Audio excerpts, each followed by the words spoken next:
Welcome to an idiom in a minute, یعنی کہ ایک محاورہ ایک منٹ میں۔ آج کا محاورہ ہے be worth one's salt. Be worth one's salt کا مطلب ہے اہم ہونا۔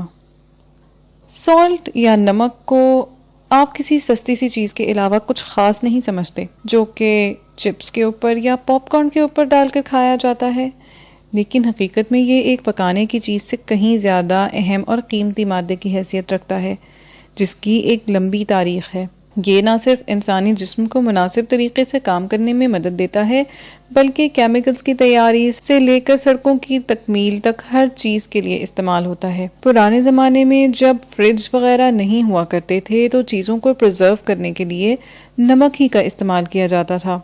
کھانے کو محفوظ کرنے کے لیے بنیادی طریقہ یہ تھا کہ اس میں نمک ملایا جائے۔ اس طرح سے نمک طاقت کی نمائندگی کرتا تھا۔ اس کے بغیر فوجیں بہت دور تک سفر نہیں کر سکتی تھیں اور ایکسپلورر نئی سرزمین پر سفر نہیں کر سکتے تھے۔ اگر نمک نہ ہوتا تو کیا کولمبس امریکہ دریافت کر سکتا تھا؟ کیونکہ سفر کے دوران جو خوراک استعمال کی جاتی ہے اس کو محفوظ بنانے کے لیے نمک ہی کا استعمال ہوتا تھا۔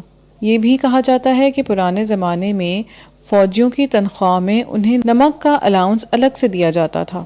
لفظ سیلری لیٹن ورڈ سیلیریم سے ماخوذ ہے، جو اصل میں کسی فوجی کے نمک خریدنے کے الاؤنس کا حوالہ دیتا ہے۔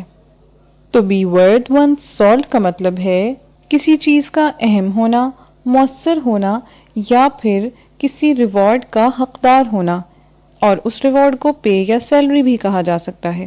اب اس کو ایک جملے کی مدد سے سمجھتے ہیں۔ Every man who is worth his salt has his enemies۔ اور یہ تھا آج کا